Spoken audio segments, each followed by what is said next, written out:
Hey guys, Dylan from Noble Records coming at you with another video. This is a topic I thought I would discuss because I get a lot of questions regarding are vinyl records a good investment financially. Since I own a shop now, I get a lot of people that come in and say, what can I buy that will go up in value? A lot of people will just buy a record because they think it's a good investment and it will go up. And I'll recommend stuff, but this is a topic I never thought I would discuss, but I get so many questions about it, I thought it was worth talking about. So before we get started, if you haven't already, hit that like button, hit the subscribe button throughout the course of this video. If there's something you want to say, hit the comment button and send me a comment. Also, I do have a record store in Matthews, North Carolina. We always buy cool collections and stuff like that. Follow us on Instagram at Noble Records to stay in contact with us. So, like I said, now that I own a shop, I do have a lot of people come in and they ask me. A lot of people will send me messages, emails, stuff like that, and they really focus on the financial aspect of collecting records. And so, I know that is part of it. Obviously, any hobby, that is part of it. But we're going to talk about if that is a smart part of it, if that's a smart financial investment.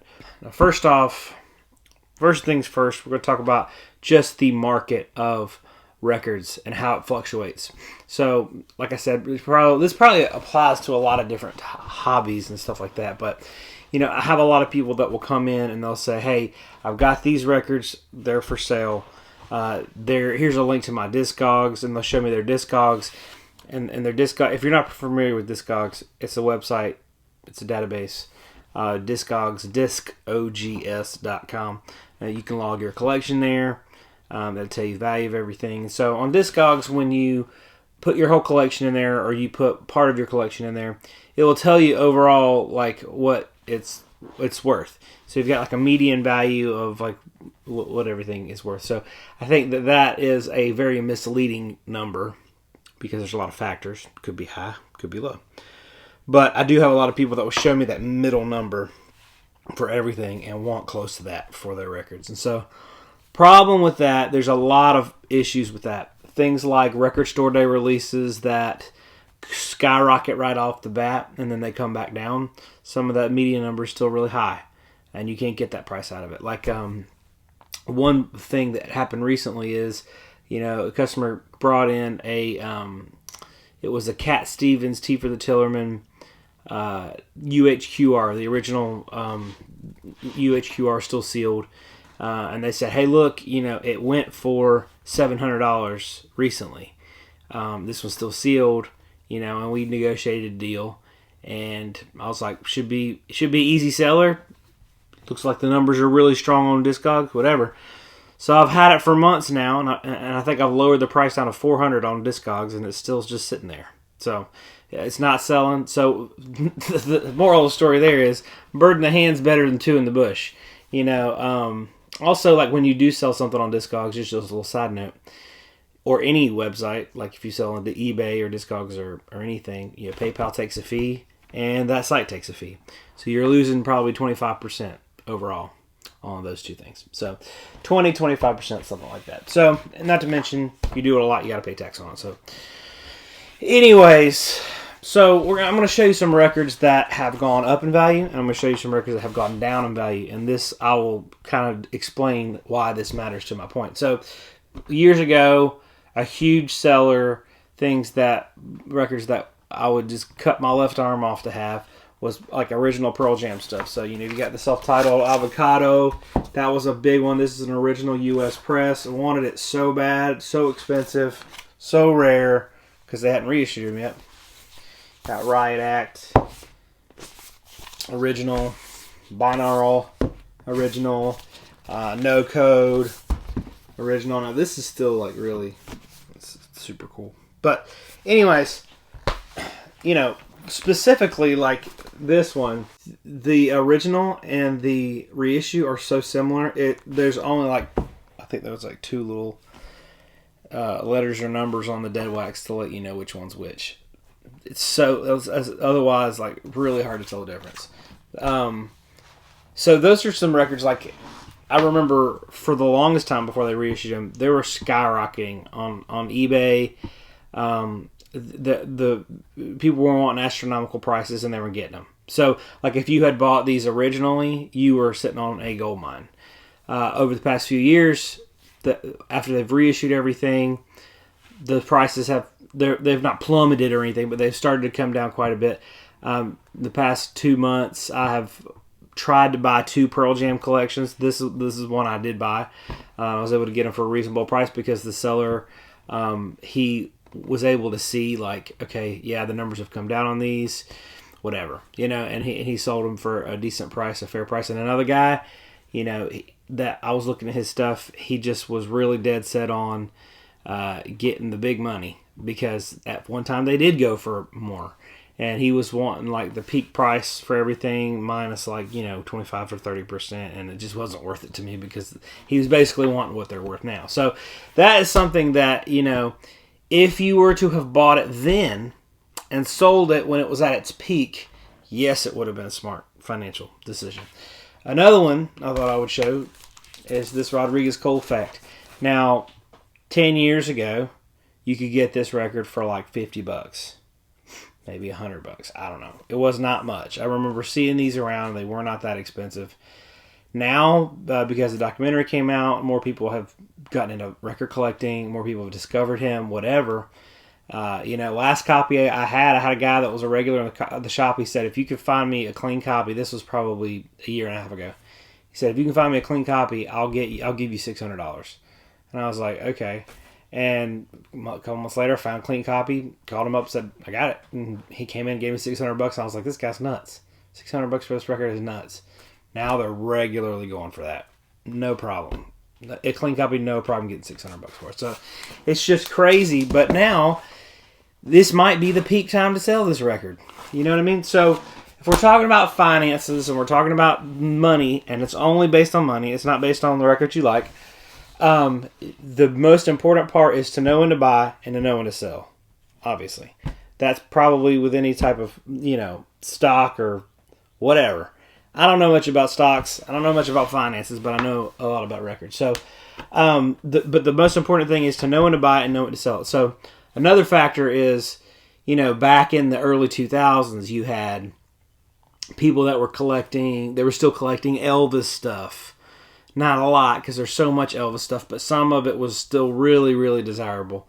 You had people that were collecting like the 50s, early 60s soul doo-wop type of stuff, and the numbers for that stuff was really high.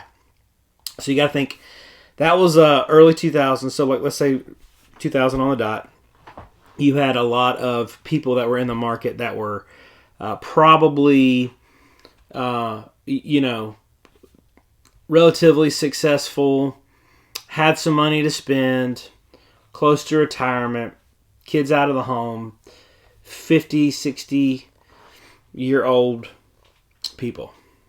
So 56, I'd say like average 60-year-old collector that was going after that stuff. Like then, early 2000s, there weren't a lot of young people in it. They weren't a lot of people. So most of the people that were collectors were probably age 30 to 60.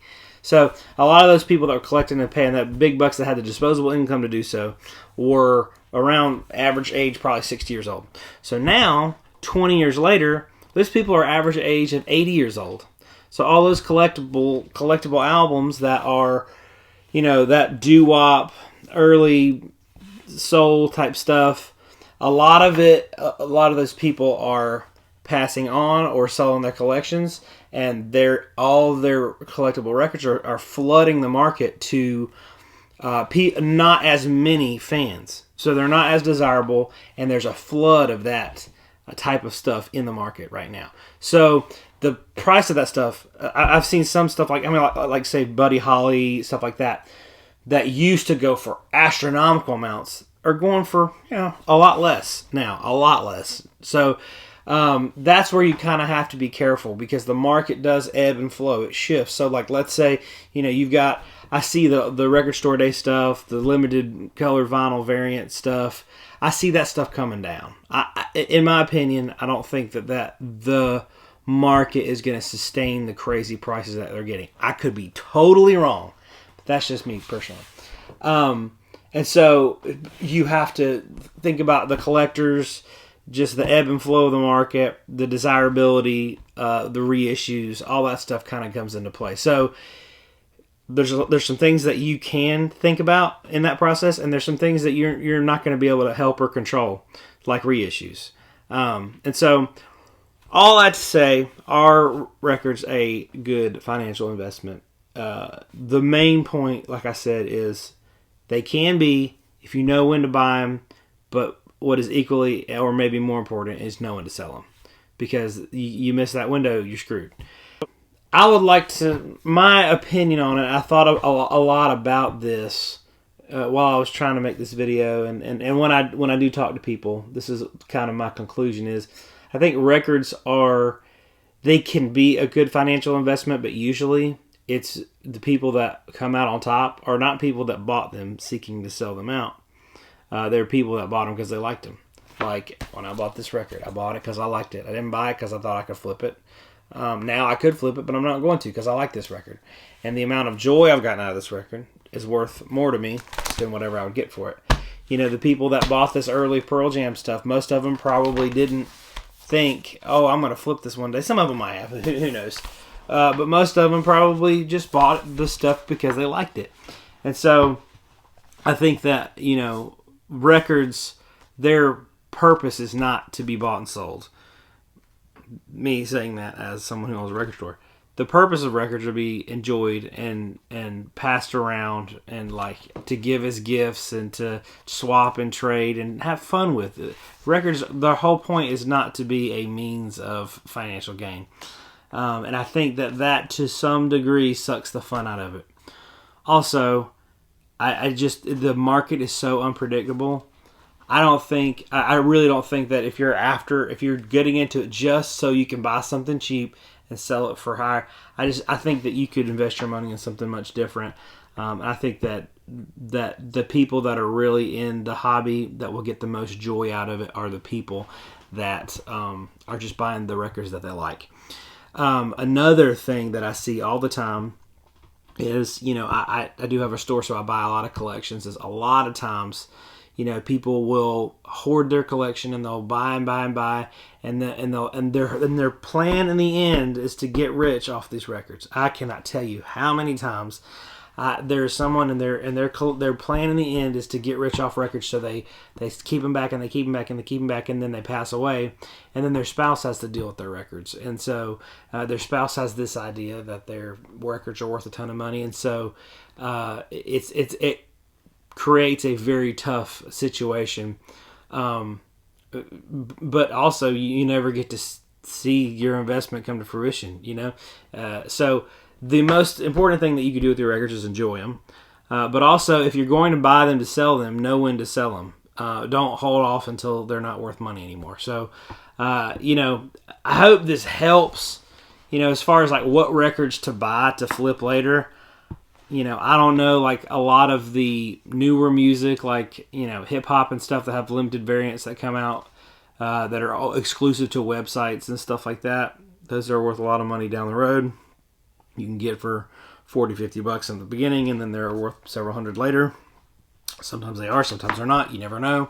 Depends on how many they put out. Some of the audiophile stuff, like the Ultra Disc 1-steps, they, like the first one is the Santana Abraxas. I think they only made 1,000 copies, and now they're going for like $3,000. The ones that are putting out now, they're making 25,000-30,000 copies, and I just don't see them going up much. You know, the first few, like the first 4 or 5, they went up a lot because they're so limited. But if you're buying that stuff, you need to be buying it because you like it, because it's worth the money to enjoy, but it might not be a smart investment to flip, if you know what I mean. So records, best course of action is probably to keep them to your enjoyment. I hope you guys enjoyed this video. If you did, hit the subscribe button. Follow us on Instagram. Check out our website where you can buy all types of awesome merch. And we will see you guys next time.